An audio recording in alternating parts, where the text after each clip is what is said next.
What happens when you judge someone by their quiet smile and simple clothes? When you mistake kindness for weakness and humility for ignorance? Sometimes the person you least expect holds more strength, courage, and experience than you could ever imagine. This is the story of Margaret Chen, a woman who learned that the loudest person in the room is rarely the strongest, and that true power never needs to announce itself. The morning sun was just beginning to warm the streets of San Diego when Margaret Chen stepped out of her small apartment on the third floor of a modest building near the waterfront. She was 53 years old, though most people guessed her to be somewhere in her early 40s. Her face carried few wrinkles, and her body remained strong and capable from decades of physical training that had become as natural to her as breathing. She wore simple clothes today, just a pair of dark jeans and a light blue cotton blouse that she had picked up from a discount store last month. Her gray-streaked black hair was pulled back in a practical ponytail, and she carried a canvas bag over one shoulder that contained her wallet, phone, and a worn paperback novel she had been reading for the past week. Margaret walked with a particular kind of awareness that most people never noticed. Her eyes moved constantly, taking in details of her surroundings without appearing to look at anything specific.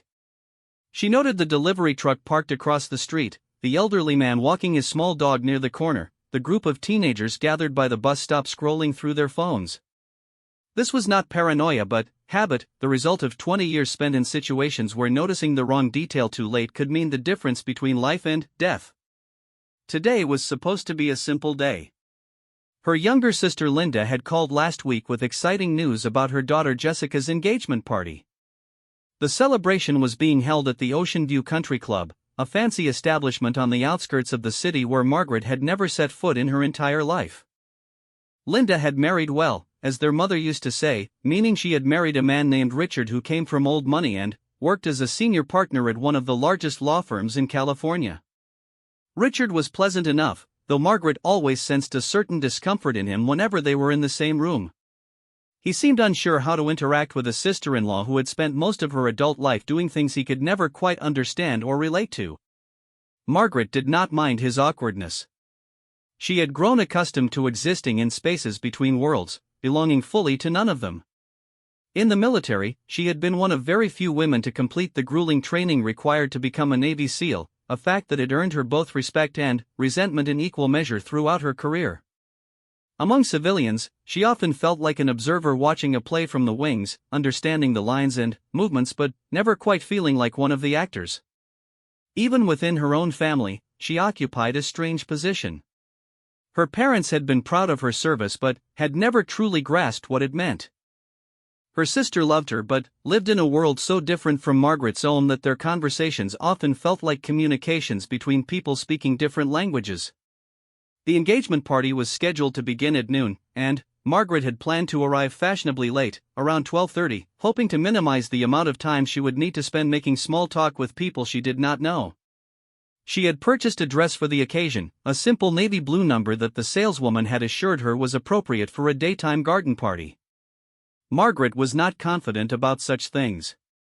Her wardrobe consisted primarily of practical items, clothing designed for function rather than appearance.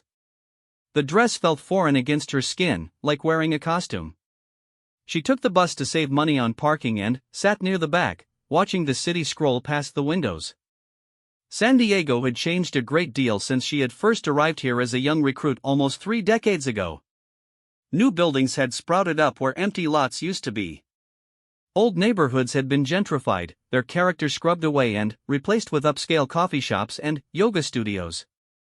The naval base where she had spent so many years remained, though she rarely visited anymore. Too many memories lived there, some good and some painful, and Margaret had learned that it was better to carry the past within herself than to constantly revisit its physical locations. The country club was exactly what she had expected, which is to say it was everything she was not. The main building was a sprawling white structure with columns and perfectly manicured lawns stretching out in every direction. Golf carts hummed along distant pathways, and well-dressed people stood in clusters on the terrace, holding drinks and laughing at things Margaret suspected were not actually funny. A valet in a crisp uniform approached as guests arrived in expensive cars, taking keys and whisking vehicles away to some hidden parking area. Margaret stepped off the public bus at the stop nearest the entrance and walked the remaining quarter-mile to the front gate, where a security guard checked her name against a guest list before allowing her to proceed. She found her sister near the main garden area, supervising the arrangement of flowers on a large table decorated with white linens and silver accents. Linda was 5 years younger than Margaret but looked like she could have been from a different generation entirely. Her blonde hair was professionally styled, her makeup flawless, her dress a designer creation that probably cost more than Margaret's monthly rent. When she saw her older sister approaching, Linda's face broke into a genuine smile, and she rushed forward to embrace her. "Maggie! You came! I was worried you might change your mind at the last minute." Margaret returned the hug warmly. Despite their differences, she loved her sister deeply. Linda had been just a child when Margaret left home to join the Navy, and their relationship had been built primarily through phone calls, letters, and occasional visits over the years. Linda represented a path Margaret could have taken, a life of normalcy and comfort and predictable patterns. Sometimes Margaret wondered what that life might have felt like, though she never regretted her choices. "I told you I would be here," Margaret said. "I keep my promises." "I know you do. Come, let me introduce you to some people. Jessica is around here somewhere with her fiancé. You remember Tyler, don't you? From the Christmas dinner 2 years ago?" Margaret did remember Tyler, though her recollection of him was not particularly favorable.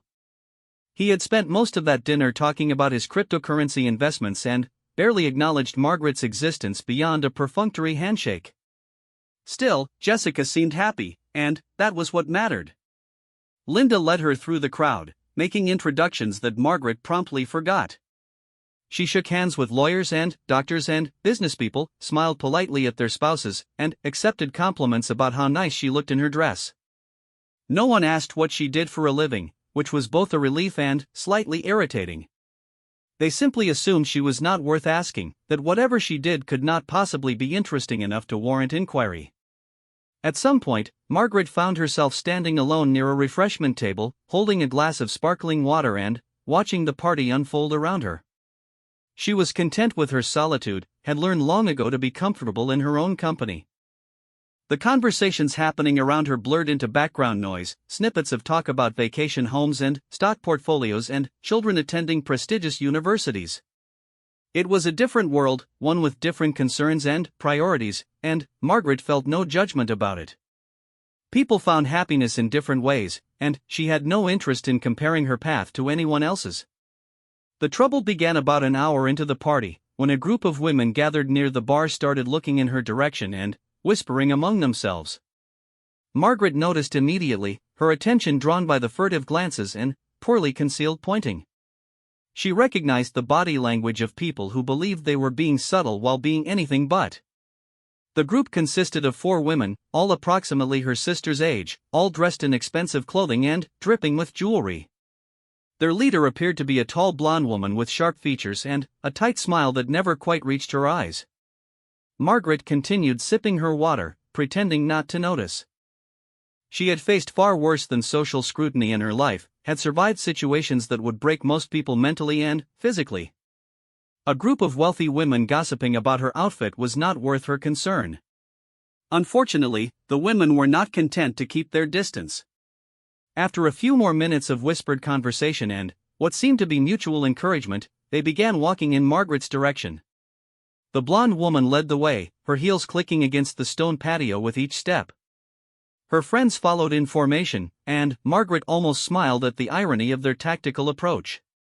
They had no idea they were dealing with someone who had commanded actual combat operations, who had led teams of the most elite soldiers in the world through missions they would never read about in newspapers.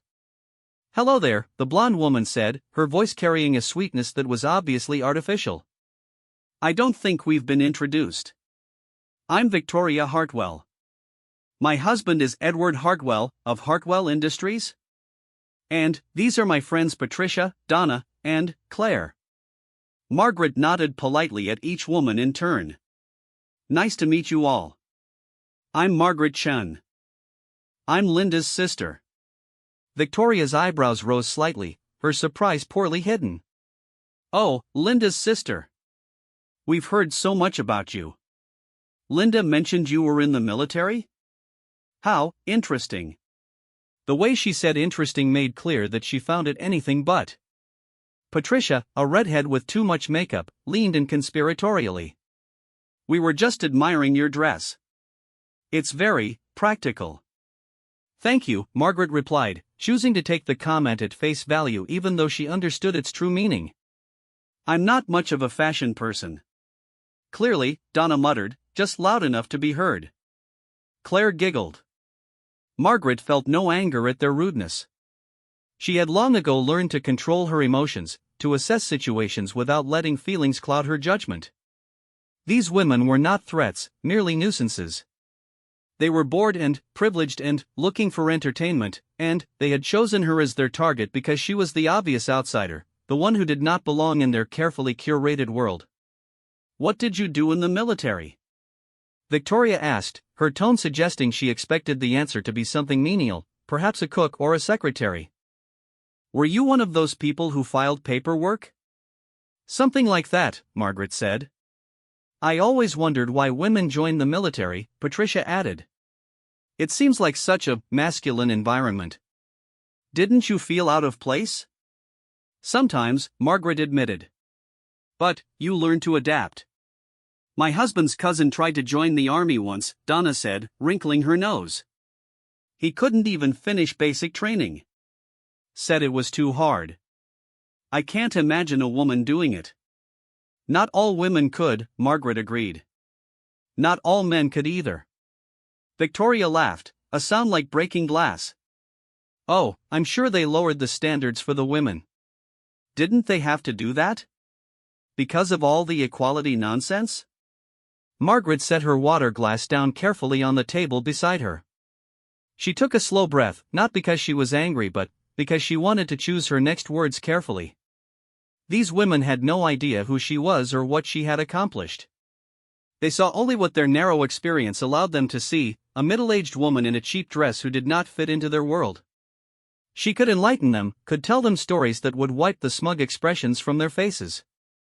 But, what would be the point? They would not believe her, or if they did, they would not understand the significance. Better to let them have their fun and move on. Standards varied depending on the job, Margaret said mildly. Different roles required different qualifications. And, what was your role exactly? Victoria pressed. You never really said. Before Margaret could answer, a loud voice interrupted them. A man in his 60s with silver hair and a deep tan had approached the group, a drink in one hand and a cigar in the other. Margaret recognized him as Victoria's husband, Edward Hartwell, a real estate developer who had made his fortune tearing down affordable housing and replacing it with luxury condominiums. She had done her research on the guest list, old habits being difficult to break.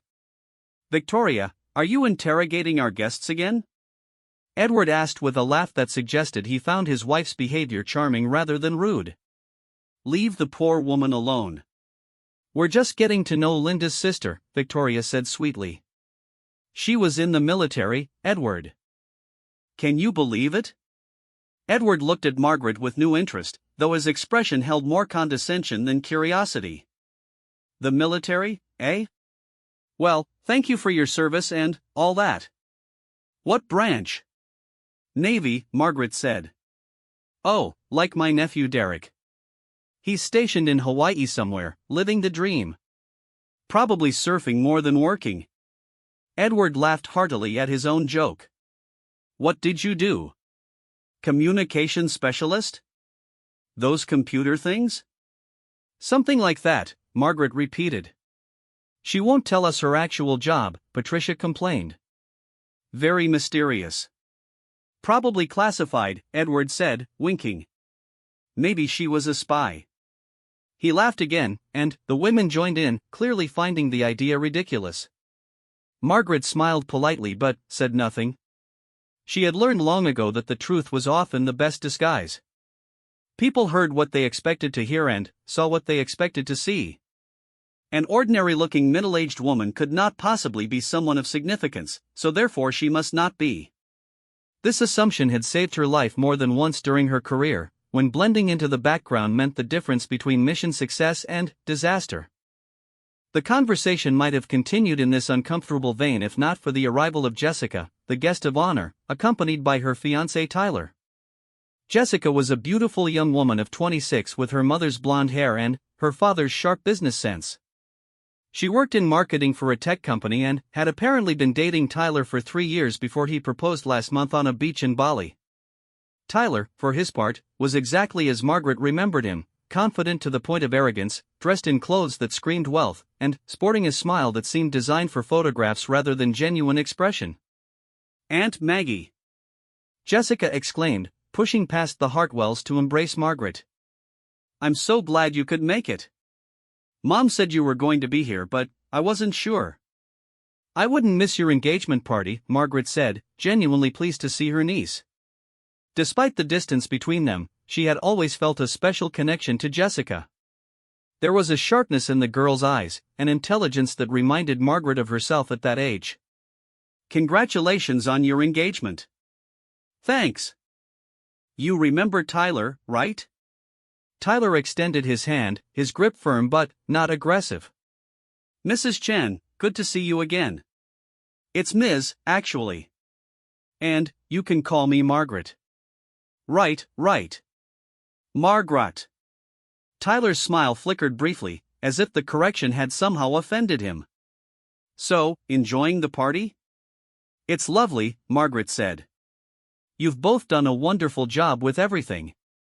Victoria inserted herself back into the conversation, unwilling to be sidelined. "Jessica, darling, we were just getting to know your aunt. She was in the Navy, did you know?"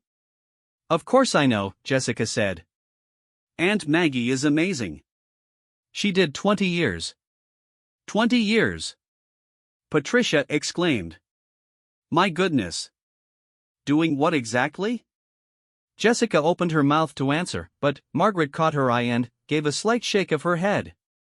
She did not want her career becoming the topic of party gossip. Jessica understood immediately and smoothly changed direction. "Oh, Navy stuff. Very boring technical things. Aunt Maggie doesn't like to talk about work." "Typical military," Edward said with a dismissive wave. "All secrets and no stories. At least the ones worth telling." Margaret let the comment pass. She had stories, more than she could ever share, more than most people could bear to hear. She had stories about missions in countries that the United States government officially had no presence in, about operations that changed the course of history without ever appearing in any news report, about friends lost and enemies defeated and decisions that still haunted her dreams on certain nights when sleep refused to come peacefully. The group continued chatting for a few more minutes before Jessica and Tyler excused themselves to greet other guests. The Hartwells and their friends remained, their attention still focused on Margaret with the persistence of cats who had found an interesting mouse to torment. Victoria in particular seemed determined to extract some response from her, some crack in Margaret's calm exterior that would provide entertainment. Victoria said, her voice carrying an edge that had not been there before, "I always find it interesting when women choose careers in traditionally male fields. There's usually some sort of reason behind it." "Is there?" Margaret asked. "In my experience, yes. Usually they're trying to prove something. To themselves or to men. Some sort of chip on their shoulder." Margaret considered the statement carefully. There was some truth in it, she supposed. She had certainly felt a need to prove herself during her early years in the service. Being one of the first women to attempt SEAL training meant carrying the weight of every woman who might come after her. Every failure would be cited as evidence that women did not belong, every success dismissed as an exception or attributed to lowered standards. She had endured more than she cared to remember, both physical and psychological, to earn her place among the elite. But Victoria was not asking out of genuine curiosity. She was fishing for weakness, for vulnerability, for some admission that would confirm her belief that Margaret was somehow lesser. It was a game Margaret had no interest in playing. "I suppose everyone has their reasons for their choices," Margaret said simply. "I'm sure you had reasons for choosing to be a housewife." The temperature of the conversation dropped several degrees. Victoria's eyes narrowed, and her friends exchanged glances that suggested Margaret had committed some unforgivable social transgression. Edward cleared his throat uncomfortably. Now, he said, attempting to diffuse the tension. Let's not turn this into some sort of competition. We're all here to celebrate the happy couple, right? Of course, Victoria said, her smile sharp as a blade. I just find it fascinating that some women feel the need to compete with men rather than embracing their natural roles. But, I suppose not everyone is cut out for homemaking. Some women need to feel important. Margaret felt a flicker of something that might have been irritation, quickly suppressed. She had faced hardened terrorists and survived torture that would break most human beings. She had watched friends die and carried their memories with her every day. She did not need to prove her importance to a woman whose greatest challenge in life was probably choosing between wine vintages at dinner parties. But, she also recognized that engaging with Victoria on these terms would accomplish nothing. The woman had already decided who Margaret was, and nothing would change that perception. Better to extract herself from the situation and find a quieter corner of the party to wait out the remaining hours. If you'll excuse me, Margaret said, setting down her water glass. I need to find the restroom. She walked away without waiting for a response, leaving the group to their whispered commentary about her retreat. She could feel their eyes on her back as she navigated through the crowd of guests, could imagine the things they were saying about her clothes, her manner, her apparent lack of sophistication. None of it mattered. She had survived far worse. The restroom was located inside the main building, down a hallway decorated with photographs of the club's history. Margaret studied the images as she walked, black and white pictures of men in old-fashioned golf attire, formal dinners from decades past, various ceremonial ribbon cuttings and trophy presentations. It was a world of privilege and exclusivity, a world she had never sought to enter but found herself visiting today for the sake of family obligation. She used the facilities and spent a few extra minutes washing her hands, studying her reflection in the mirror above the sink. The face that looked back at her was familiar yet strange, like meeting an old friend who had aged in unexpected ways. She could see the girl she had been once, eager and idealistic, determined to prove that a woman could do anything a man could do. That girl had learned many hard lessons over the years, had been broken down and rebuilt multiple times, had emerged stronger but also more aware of the costs that strength demanded. When she returned to the party, the scene had shifted. The Hartwell group had moved to a different area of the garden, and Margaret spotted her sister Linda standing near the main stage where a band was setting up for the afternoon entertainment. Linda caught her eye and waved her over, and Margaret complied, grateful for an ally in this unfamiliar territory. Having fun? Linda asked, her tone suggesting she already knew the answer. It's fine, Margaret said. The garden is beautiful. You met Victoria Hartwell. It was not a question. I did. Linda sighed. I'm sorry. I should have warned you about her. She can be difficult. I've dealt with difficult before. I know you have. Linda reached out and squeezed her sister's hand. I know you have. But this is different. This is my world, and the rules here are stupid and pointless, but they matter to the people who live in it. Victoria is married to one of Richard's biggest clients. I can't afford to have her upset. Margaret understood what her sister was really saying. Please don't make trouble. Please just smile and nod and let them say whatever they want. Please make this easy for me. I'll behave, Margaret promised. Thank you. Linda's relief was visible. I really am glad you came. Jessica talks about you all the time, you know. She thinks you're the most interesting person in the family. She barely knows me. She knows enough. She knows you did something brave with your life, even if we don't understand all the details. She respects that. Margaret felt a warmth spread through her chest, unexpected and welcome. She had always wondered how her family viewed her choices, whether they were proud or embarrassed or simply confused by the path she had taken. Knowing that Jessica admired her, even from a distance, meant more than she would have thought possible. The afternoon progressed with the usual rituals of celebration. Speeches were made, toasts were offered, the band played pleasant music that encouraged dancing among the younger guests. Margaret remained on the periphery, watching and listening, occasionally engaging in brief conversations with people who approached her out of curiosity or politeness. She learned the names of Tyler's parents, both of whom seemed pleasant if somewhat bland, and met several of Jessica's friends from college who asked her polite questions about her life without really listening to the answers. As the sun began its descent toward the horizon, painting the sky in shades of orange and pink, Margaret found herself standing near the edge of the main terrace, looking out over the golf course that stretched behind the club building.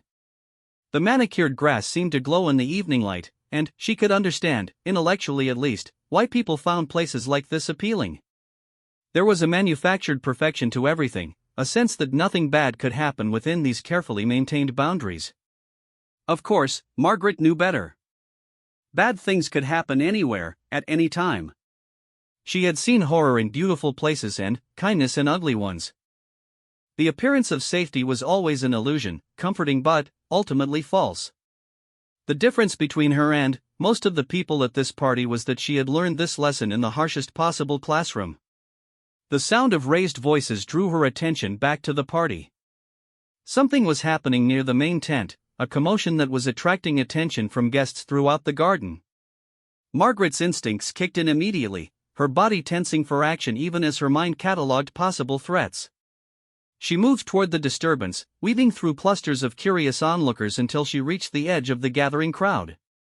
At the center of the commotion stood a young man Margaret did not recognize. He was in his early 20s, with wild eyes and trembling hands. His clothes were disheveled, and he appeared to be intoxicated or perhaps under the influence of something stronger.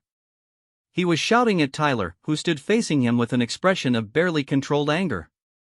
Between them stood Jessica, her face pale with shock. "You think you can just steal her from me?" the young man yelled. "You think your money makes you better than me?" "Jake, please," Jessica said, her voice shaking. "This isn't the place. You need to leave. I'm not going anywhere until you tell me the truth. Tell everyone what you did. Tell them how you were with me last month." The crowd gasped collectively. Tyler's face went from red to white in the span of a heartbeat. Margaret watched the scene unfold with the detached assessment of someone who had witnessed countless situations spiral out of control. She noted the security guards beginning to push through the crowd, saw the fear in Jessica's eyes, calculated the various ways this could end badly. What happened next would change everything, though no one standing in that garden could have predicted exactly how. The crowd had formed a loose circle around the confrontation, their expensive champagne flutes held forgotten in manicured hands. Margaret continued to assess the situation from her position at the edge of the gathering, her eyes tracking multiple variables simultaneously. The young man called Jake was approximately 6 feet tall, perhaps 170 pounds, showing clear signs of impairment that made his movements unpredictable. Tyler stood rigid, his fists clenched at his sides, clearly fighting the urge to respond physically. Jessica remained between them, her wedding dress rehearsal heels sinking into the soft grass as she tried to defuse the situation. The security guards were still making their way through the crowd, their progress slowed by the density of curious onlookers. Margaret estimated they would arrive in approximately 30 seconds, maybe longer if they encountered resistance from people too focused on the drama to step aside. A lot could happen in 30 seconds. "Jake, you're drunk," Jessica said, her voice steadier now, drawing on some reserve of composure that impressed Margaret. "We talked about this. What we had was over a long time ago." "Over?" "It wasn't over last month in your apartment." A murmur rippled through the crowd. Margaret noticed Victoria Hartwell standing near the front, her face alight with barely concealed delight at the scandal unfolding. This was the kind of entertainment that sustained people like her, other people's misfortunes served up as social currency. Tyler stepped forward, his jaw tight. "I don't know what you think happened, but Jessica is my fiancée. Whatever you two had in the past is exactly that. The past. Ask her." Jake shouted. "Ask her where she was on the 16th. Ask her why she didn't answer your calls that night." Margaret watched Tyler's expression shift, saw the flicker of doubt that crossed his face before he could suppress it. This was dangerous territory. The truth of Jake's accusations mattered less than the perception being created. In crowds like this, perception became reality, and reality could destroy lives. Jessica reached out to take Tyler's arm. "Don't listen to him. He's lying. He's been stalking me for months, sending messages, showing up at my work. I've been afraid to tell anyone because I didn't want to cause problems." "Problems?" Jake laughed, a sound that bordered on hysteria. "I'll show you problems." He reached into his jacket pocket, and the crowd's energy shifted instantly from curiosity to fear. Margaret was already moving before her conscious mind had fully processed the threat assessment. She pushed through the people between her and Jake, her body remembering decades of training without requiring instruction. Time seemed to slow, that familiar sensation she had experienced in countless operations, her perception sharpening to a razor's edge. Jake pulled out not a weapon but a phone, holding it up like a trophy. "I have proof. Photos, texts, everything. I'm going to show everyone what kind of person she really is." The relief in the crowd was palpable, nervous laughter emerging from people who had momentarily imagined something far worse. Margaret stopped her advance, reassessing. The immediate physical threat had been imagined, not real, but the situation remained volatile. Jake was clearly unstable, and unstable people were unpredictable. The security guards finally broke through the crowd, two large men in dark suits who immediately positioned themselves on either side of Jake. One of them reached for his arm. "Sir, you need to come with us." Jake jerked away violently. "Don't touch me. I have every right to be here. I know people. My father knows the mayor." The mention of political connections caused the security guards to hesitate, exchanging glances that revealed their uncertainty. Margaret understood their dilemma. If Jake truly had important connections, handling him roughly could create problems for the club and its management. But allowing him to continue his disruption was equally unacceptable. Margaret stepped forward, placing herself in Jake's line of sight. He noticed her for the first time, his wild eyes struggling to focus on this new variable in his chaotic equation. "Who are you?" he demanded. "I'm nobody important," Margaret said calmly. "Just a guest at this party. I was hoping to enjoy some champagne and maybe some dancing. But you seem really upset about something, and I'm wondering if maybe we could talk about it somewhere quieter." Jake stared at her, confusion temporarily overriding his agitation. This was not the response he had expected, not the confrontation he had been prepared to engage in. Margaret knew from experience that people in heightened emotional states often responded better to calm redirection than to force or confrontation. "Talk about it?" Jake repeated. "There's nothing to talk about. She cheated on her fiancé with me, and everyone needs to know." "Okay," Margaret said.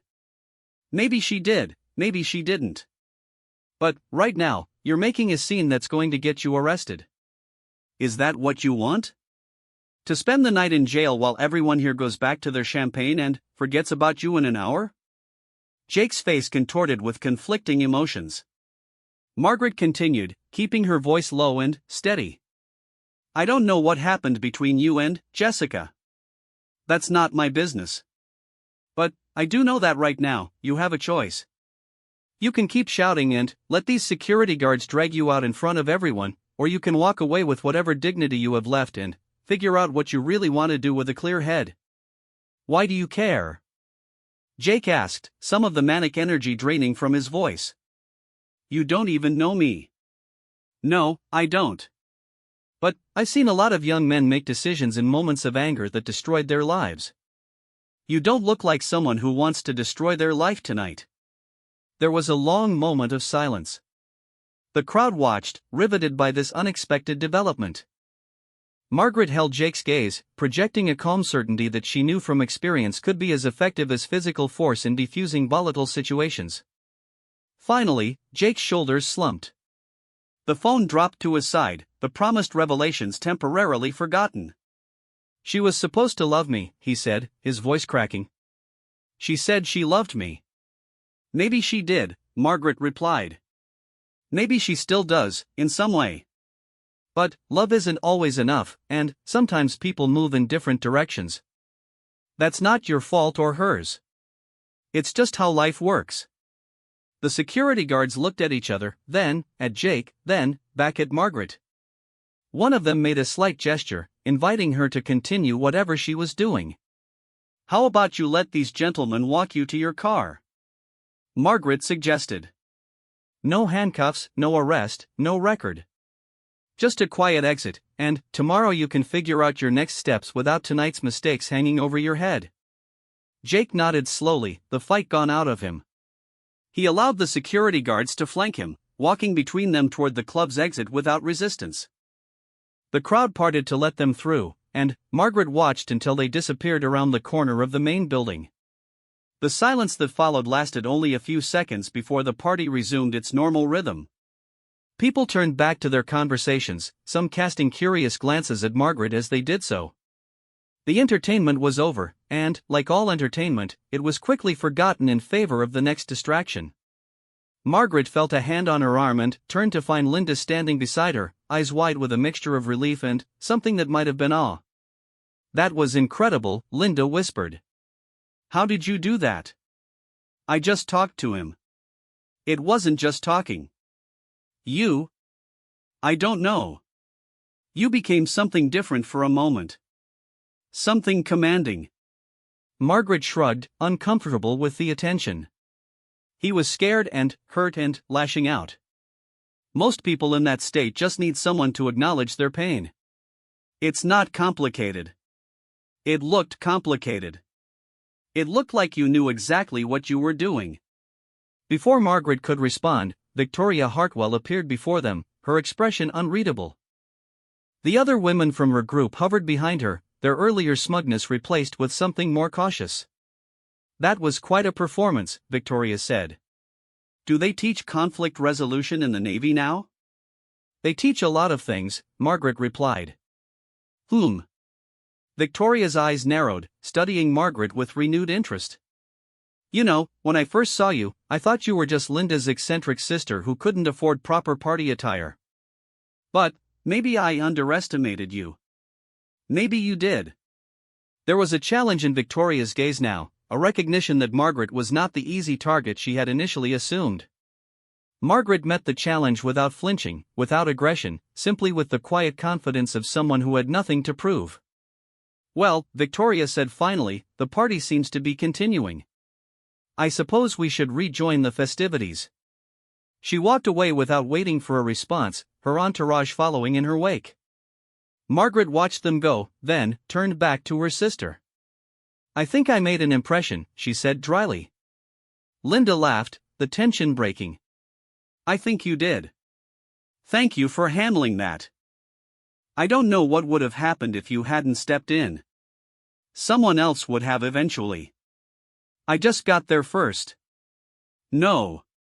Linda shook her head firmly. "No one else would have done what you did.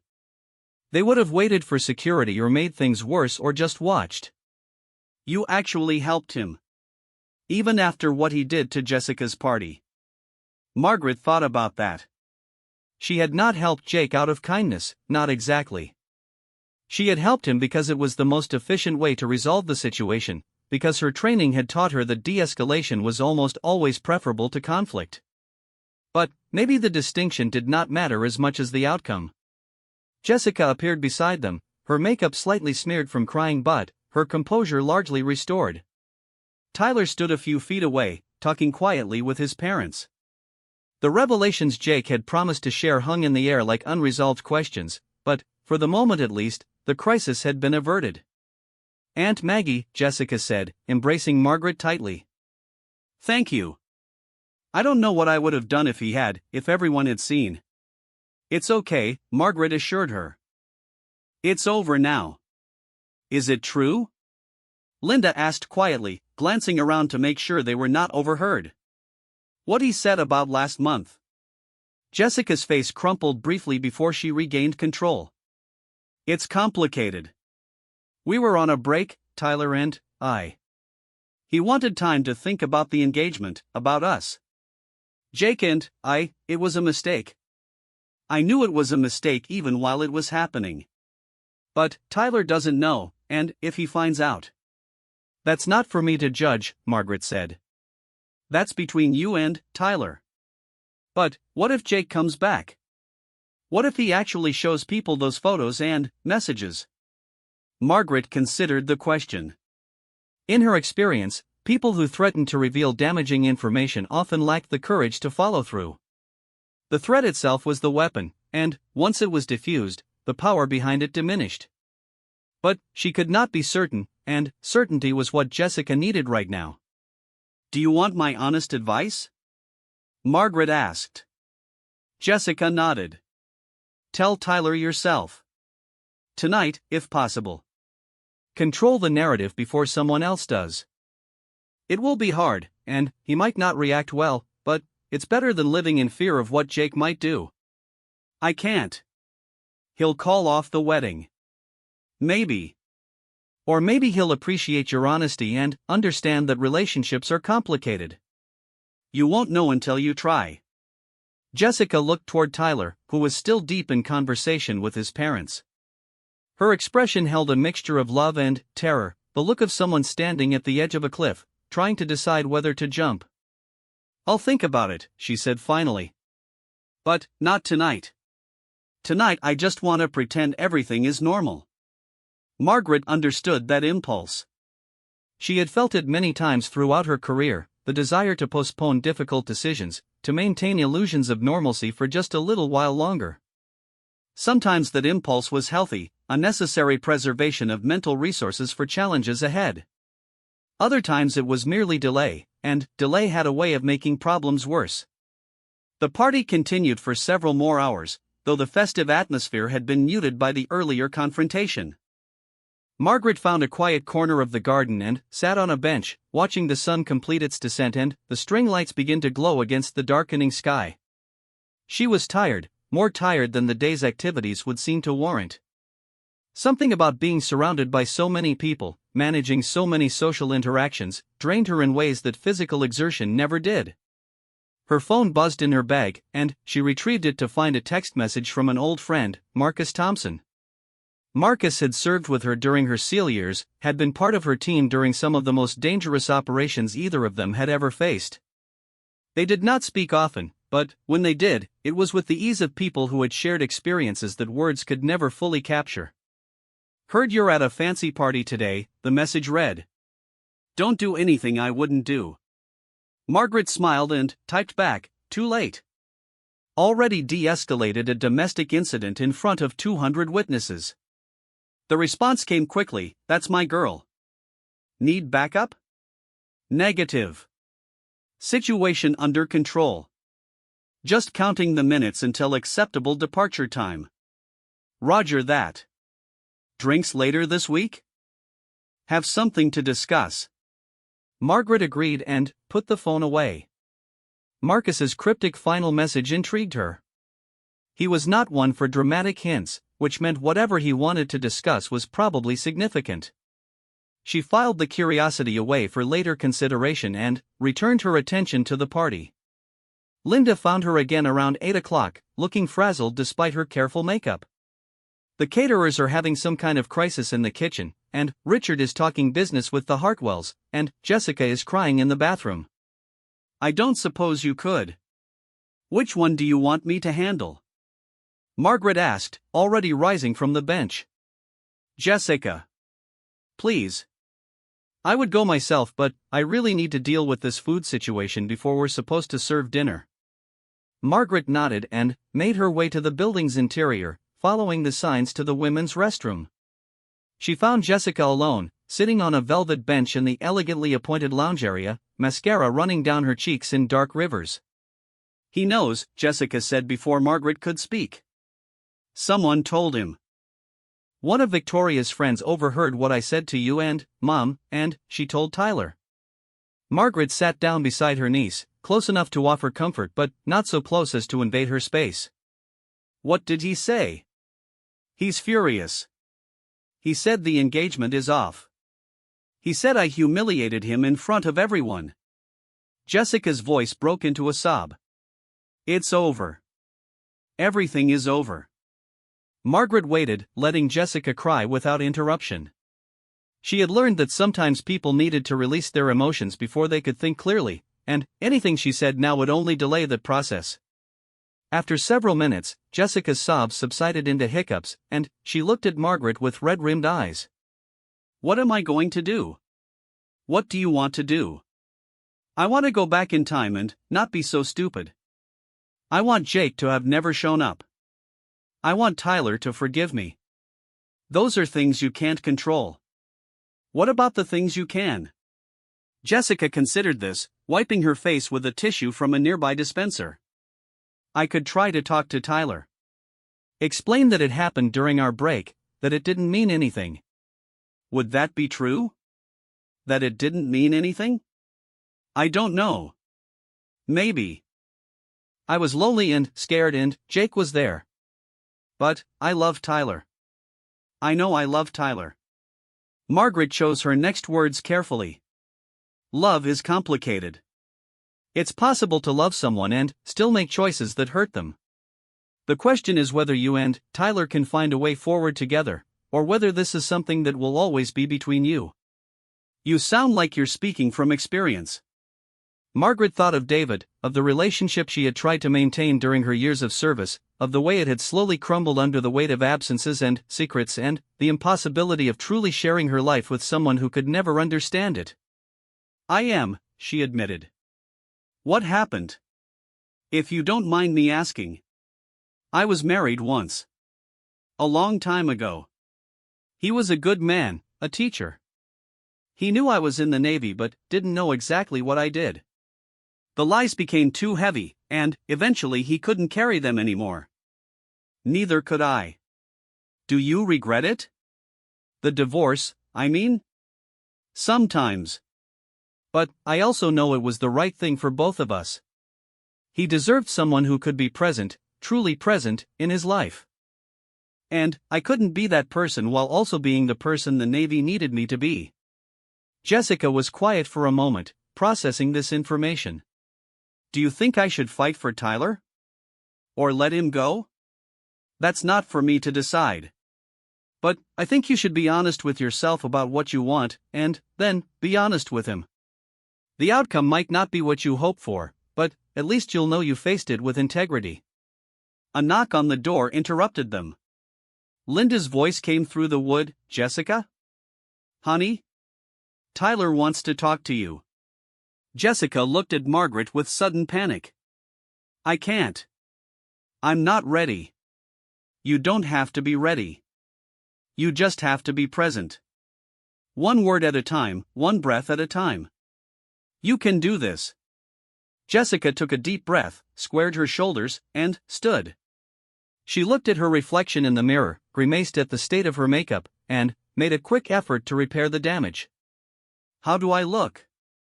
Like someone who's been through something hard and is still standing. That's not a bad thing. Jessica managed a small smile. Thank you, Aunt Maggie. For everything. She left the restroom, and Margaret heard low voices in the hallway beyond, Tyler's deeper tones mixing with Jessica's lighter ones. The words were indistinct, but the emotion was clear. Margaret hoped they would find their way through this, though she knew from experience that hope was not always enough. The party wound down shortly after 9. The food crisis had been resolved, the guests had been fed, and the scandal had been processed into gossip that would fuel conversations for weeks to come. Margaret found her sister near the exit, looking exhausted but relieved. Jessica and Tyler are talking, Linda reported. I don't know if they'll work things out, but at least they're communicating. That's a good sign. Thanks to you, mostly. You seem to have a gift for getting people to face hard truths. Margaret shrugged. I just asked questions. They did the hard work themselves. Linda hugged her tightly. I'm glad you came. I know this wasn't easy for you, being in a place like this with people like these. But it meant the world to Jessica, and to me. Family is family, Margaret said simply. The drive home was quiet. Margaret had accepted a ride from Linda and Richard, sitting in the back seat of their luxury sedan while they conversed softly in the front. The city light streamed past the windows, and Margaret let her mind drift, processing the day's events with the methodical attention she applied to everything. The confrontation with Jake had awakened something in her, a reminder of the person she had been trained to be. For 20 years, she had existed in a state of constant readiness, her mind and body attuned to threats that most people never imagined. Retirement had dulled those edges, softened the reflexes, allowed her to become something closer to ordinary. But today had shown her that the training never truly disappeared. It waited, dormant, ready to resurface when needed. She thought about Victoria Hartwell and her friends, about their condescension and their assumptions. They had seen a middle-aged woman in a cheap dress and concluded that she was nobody.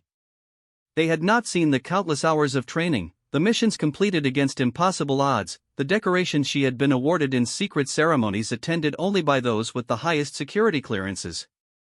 They had not seen the scars, both visible and invisible, that marked her body and soul. And maybe that was fine. Margaret had never sought recognition or acclaim. She had done her job because it needed to be done, because she had the skills and the courage to do it, because serving something greater than herself gave her life meaning. The opinions of strangers at a garden party did not diminish that service. Richard pulled the car to a stop in front of her apartment building.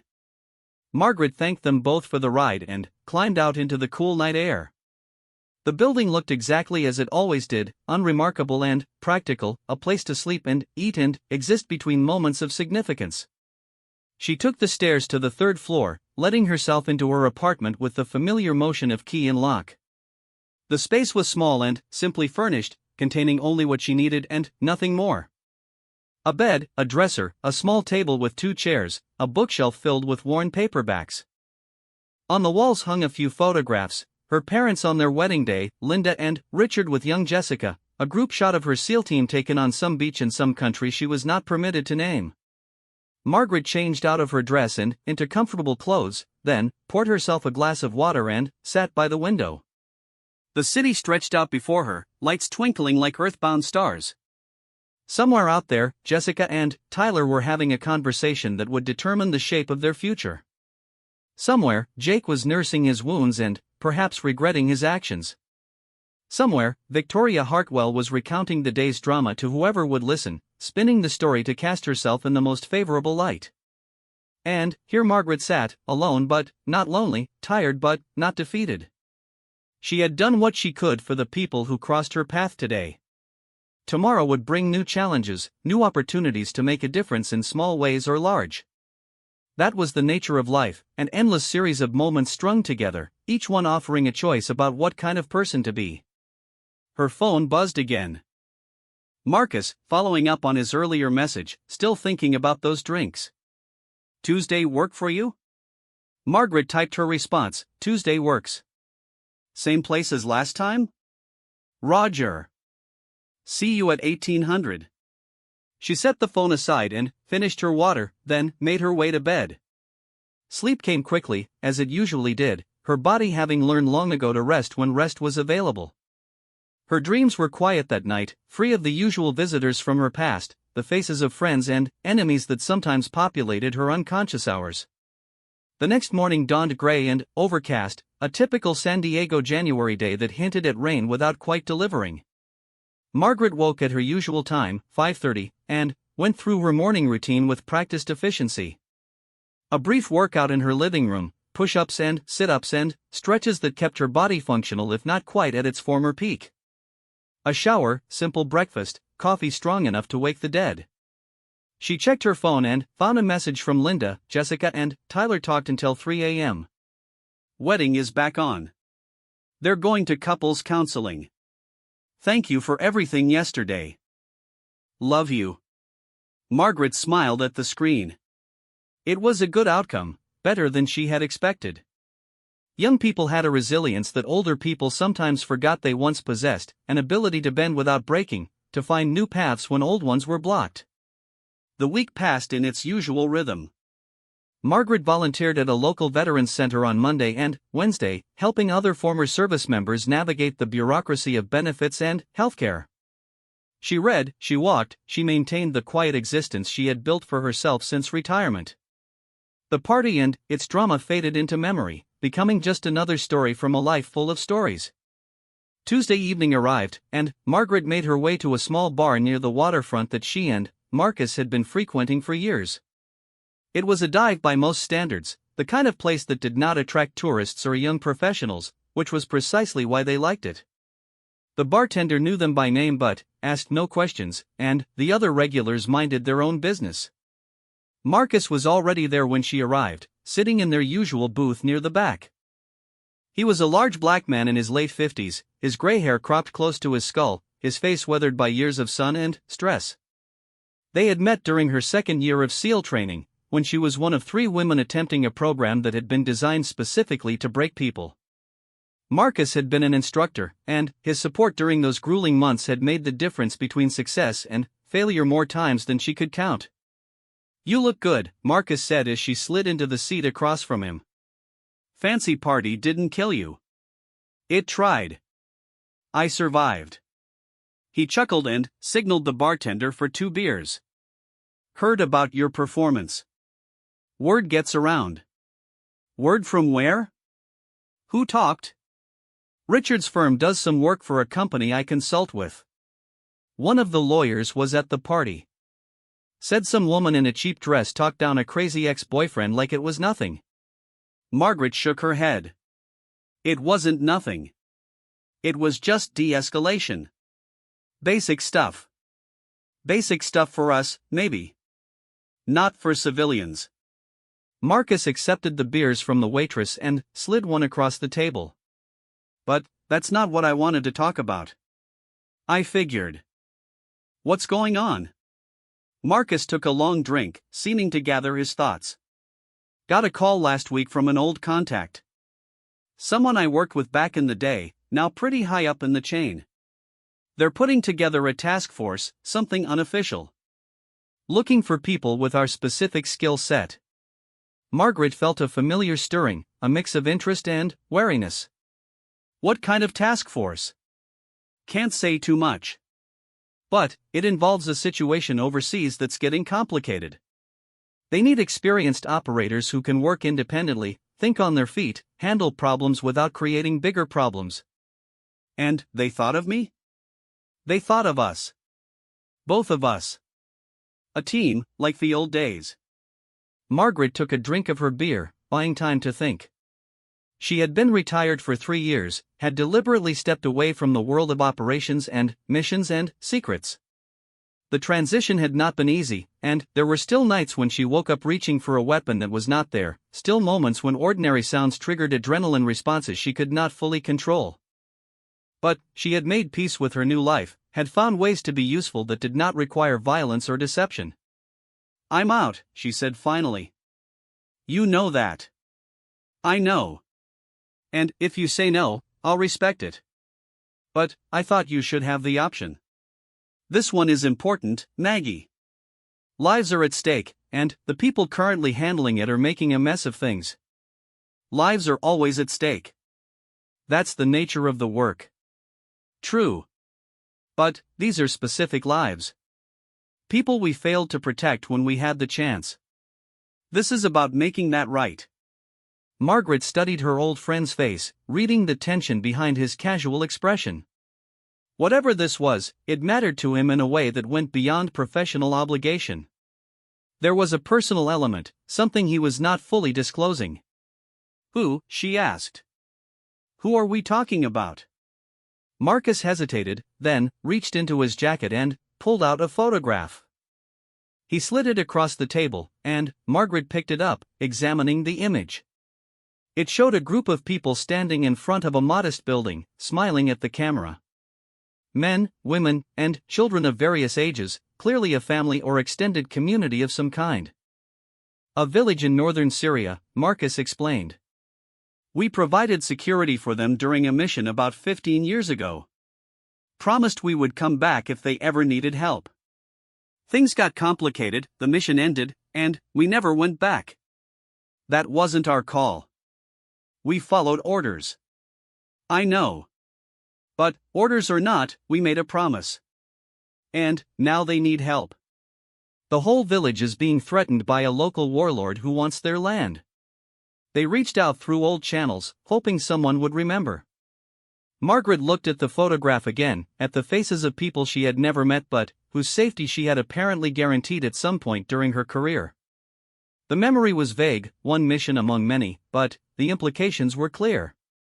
If Marcus was right, they had an obligation that superseded retirement and comfort and the quiet life she had built. "When would we need to leave?" she asked. Marcus's expression relaxed slightly, recognizing that her question was not a refusal. 2 weeks. Time to get briefed, gather equipment, make travel arrangements. Nothing fancy, just in and out, assess the situation and report back. If it requires more than that, we'll call in additional resources. And if it goes sideways? Then, we handle it the way we always handled things. Together. Margaret finished her beer and set the empty bottle on the table. The quiet life had been comfortable, had been healing, had been necessary. But, sitting in this bar with Marcus, hearing about people in danger who had once trusted her, she felt something shifting inside herself. The person she had become in retirement was not the only person she was capable of being. The skills she had developed, the courage she had proven, the commitment she had made to protecting those who could not protect themselves, none of that had disappeared. It had merely been waiting, dormant, for the right moment to resurface. "Tell me more," she said. And Marcus did. The briefing took place in a nondescript office building in downtown San Diego, the kind of structure that housed insurance companies and accounting firms and attracted no particular attention from anyone passing by. Margaret arrived early, as was her habit, and found Marcus already waiting in the lobby, 2 cups of coffee in hand. "Figured you'd need this," he said, passing one to her. "The elevator's in the back. We're on the 6th floor." They rode up in silence, both lost in their own thoughts. Margaret had spent the past week preparing for this moment, reviewing what little information Marcus had been able to share, conducting her own research into the current situation in northern Syria. The picture that emerged was complicated and dangerous, exactly the kind of scenario she had spent her career navigating. The elevator opened onto a hallway that looked like any other office corridor, beige walls and fluorescent lights and doors with generic nameplates. But Margaret noticed the subtle details that marked this place as something other than ordinary: the cameras positioned at strategic intervals, the reinforced door frames, the faint hum of electronic countermeasures designed to prevent eavesdropping. Their destination was a conference room at the end of the hall. Inside, 3 people were already seated around a large table covered with maps and documents. Margaret recognized one of them immediately, a woman named Catherine Reynolds who had been part of the intelligence community for as long as Margaret could remember. The other 2 were younger, a man and a woman in their 30s, wearing the carefully neutral expressions of career intelligence officers. "Margaret," Catherine said, rising to shake her hand. "Thank you for coming. Not sure I had much choice, once Marcus told me what this was about." "You always have a choice. That's what makes people like you valuable." Catherine gestured toward the empty chairs. "Please, sit. We have a lot to cover." The briefing lasted 3 hours, covering everything from the current political landscape in Syria to the specific threats facing the village Marcus had mentioned, to the operational parameters of the proposed mission. Margaret absorbed the information with practiced efficiency, asking questions when clarification was needed, filing away details for later analysis. The village was called Tal Rashid, a small community of approximately 200 people located near the border between Syria and Turkey. During the height of the Syrian civil war, it had been a strategic waypoint for various military operations, including a covert American mission that Marcus and Margaret had participated in some 15 years ago. The villagers had provided shelter and intelligence, risking their lives to support American objectives, in exchange for promises of protection and assistance that had never fully materialized. Now, Tal Rashid was caught between competing factions, each seeking to control the region for its own purposes. A local warlord named Abbas Khalil had been pressuring the village for months, demanding resources and recruits, threatening violence if his demands were not met. The Syrian government was too weak to help, the Kurdish forces too stretched thin, and the international community too distracted by other crises to pay attention. The villagers had exhausted their options before reaching out to the American contacts they still remembered from years ago. "What exactly are we supposed to do?" Margaret asked. "Two people can't take on a warlord and his militia." "We're not asking you to fight," Catherine explained. "At least, not directly. The goal is assessment and negotiation. Go to Tal Rashid, evaluate the situation, determine what resources would be needed to provide meaningful protection. If possible, establish communication with Abbas Khalil and explore diplomatic solutions. And if diplomacy fails? Then, we reassess. But, right now, we need eyes on the ground. People we can trust to give us accurate information without agenda or distortion." Margaret looked at Marcus, who nodded slightly. This was the kind of mission they had done many times before, the kind that required judgment and experience rather than brute force.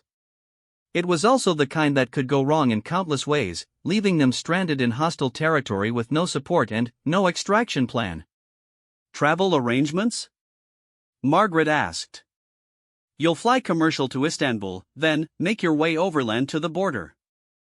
We have contacts who can help you cross into Syria without attracting attention. Once inside, you're on your own until you reach Tal Rashid. A guide from the village will meet you at a designated point and escort you the rest of the way. Weapons? Available on site. Our contacts will provide what you need. Nothing goes through official channels, nothing that can be traced back to us. If you're captured or killed, we will deny any knowledge of your activities." Margaret smiled grimly. "The usual arrangement, then, . The usual arrangement. Any other questions?" There were many, but none that could be answered with certainty. The nature of such operations was improvisation and adaptation, responding to circumstances as they developed rather than following rigid plans. Margaret and Marcus had survived as long as they had precisely because they understood this, because they could think on their feet and make decisions under pressure that others would need committees and approval processes to consider. The briefing concluded with the exchange of communications protocols and emergency procedures. Margaret memorized the relevant information, then destroyed the written materials according to established procedures. By the time they left the building, there was no physical evidence that the meeting had ever taken place. They walked several blocks before speaking, old habits of operational security dying hard. Finally, Marcus broke the silence. "What do you think?"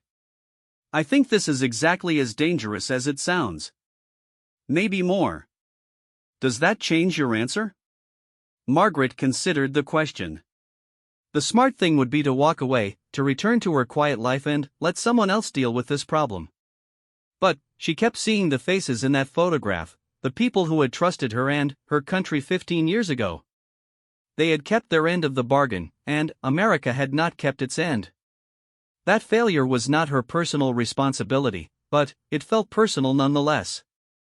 "No," she said. "My answer stays the same." "When do we leave?" "Next Tuesday. Gives us time to prepare, tie up loose ends. You should probably let your sister know you'll be traveling." "And tell her what? That I'm going to Syria to save a village from a warlord?" Marcus chuckled.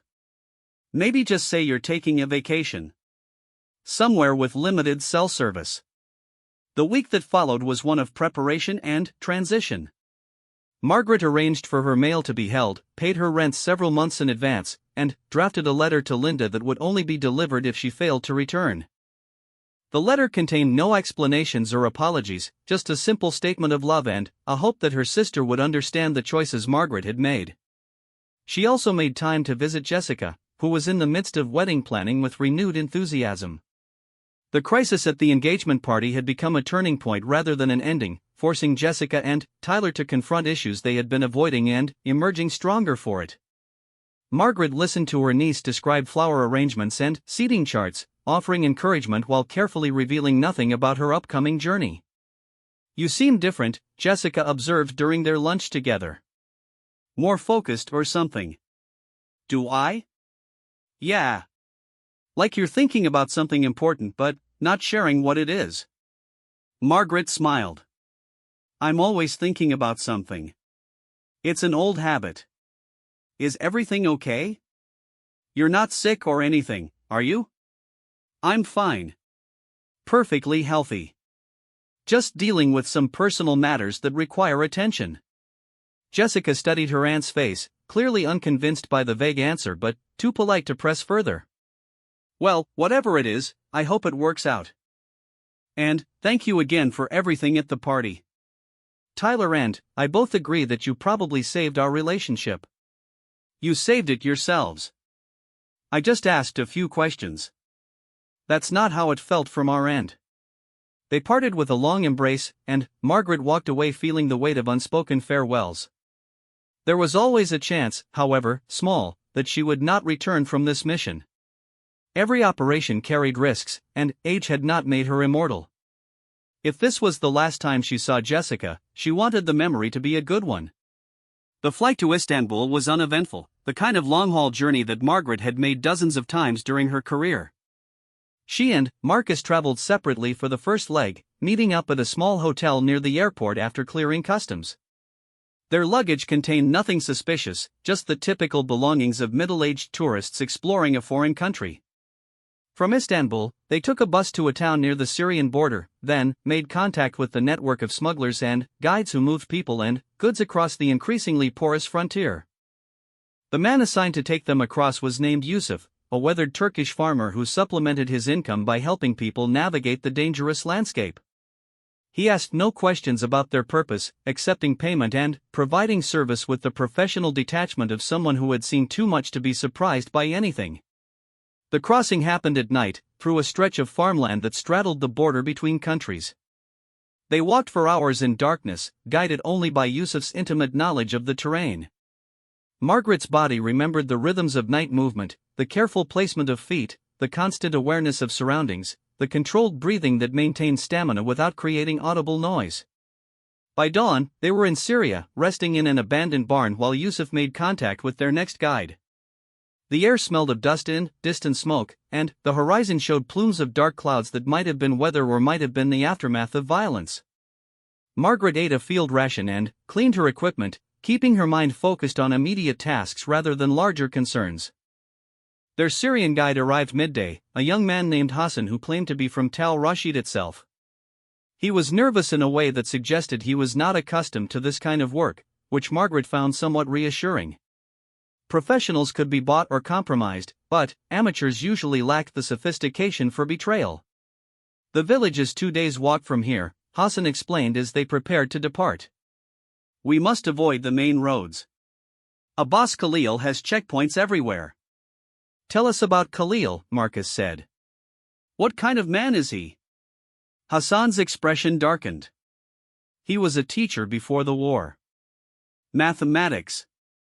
Now he commands 300 fighters and controls everything from here to the mountains. Some say he went mad after his family was killed in an airstrike. Others say he was always cruel and the war just gave him permission. What do you think? I think he is dangerous. I think he believes he is protecting his people from outsiders, which makes him both unpredictable and convinced of his own righteousness. Such men are difficult to reason with. Margaret absorbed this information, adding it to her mental profile of their target. Zealots motivated by personal tragedy were among the most challenging adversaries, capable of acts both heroic and monstrous depending on their interpretation of events. Negotiating with such a person would require understanding his worldview, speaking to his values rather than appealing to logic or self-interest. The journey to Tal Rashid took them through terrain that shifted from agricultural fields to rocky hills to scrubland dotted with the ruins of villages destroyed during the war. They passed abandoned vehicles rusting by the roadside, buildings reduced to skeletal frameworks, and, once, a mass grave marked only by a simple wooden cross. The scale of destruction was staggering, a reminder of the human cost of conflicts that appeared only as statistics in news reports. They traveled primarily at night, sheltering during the day in whatever cover they could find. Margaret and Marcus fell into familiar patterns, dividing watches and responsibilities with the wordless efficiency of people who had worked together for decades. Hassan proved to be a capable guide, knowing the terrain intimately and anticipating dangers before they materialized. On the second evening, as they were preparing to resume their journey, Hassan pointed to a distant ridgeline where several fires were burning. Abbas Khalil's main camp, he said. He keeps his strongest fighters there, watching the approaches to Tal Rashid. We must go around. How many fighters in total? Margaret asked. 300 in the region, maybe 50 at that camp. The rest are spread across checkpoints and patrol routes. He moves them frequently to prevent anyone from tracking his patterns. Marcus studied the distant fires through a pair of compact binoculars. Security looks professional. These aren't just farmers with guns. Many of his men are former soldiers. Syrian army, ISIS, various militia groups. When the war scattered everyone, Khalil collected the survivors and gave them purpose again. Margaret considered the implications. A force of 300 experienced fighters, organized and loyal, was far beyond what she and Marcus could hope to defeat in direct confrontation. Whatever solution they found would have to be diplomatic or strategic, not tactical. They reached Tal Rashid just before dawn on the third day. The village was smaller than Margaret had expected, perhaps 40 buildings clustered around a central square, with agricultural fields stretching out in all directions. A stone well occupied the center of the square, and a modest mosque stood at the northern end, its minaret damaged but still standing. Their arrival had been anticipated. As they approached the village boundary, a group of armed men emerged from concealment, surrounding them with weapons raised. Hassan spoke quickly in Arabic, identifying himself and vouching for his companions. After a tense few moments, an older man pushed through the crowd and embraced Hassan warmly. "Welcome," the older man said in accented English, turning to Margaret and Marcus. "I am Ibrahim al-Hassan, elder of this village. We have been waiting for you for a very long time." Ibrahim led them through the village to a house near the mosque, where a woman served them tea and bread while children peeked curiously through doorways. The hospitality was genuine despite the poverty evident in every aspect of their surroundings. Margaret noted the worn clothing, the sparse furnishings, the signs of malnutrition in the children's faces. "You came back," Ibrahim said, his voice thick with emotion. "After all these years, after we thought you had forgotten, you came back." "We didn't forget," Marcus replied. It took longer than it should have. The reasons do not matter now. What matters is that you are here." Ibrahim proceeded to describe the situation in detail, confirming much of what they had learned during the briefing but adding personal context that brought the threat into sharper focus. Abbas Khalil had first approached the village 6 months ago, demanding food and fuel for his fighters. The village had complied, having no choice. But the demands had escalated, and now Khalil was insisting that the village provide young men for his militia and young women for his officers.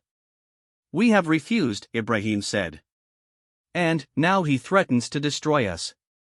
To make an example. He says if we will not submit willingly, he will teach the other villages what happens to those who defy him." "How much time do you have?" Margaret asked.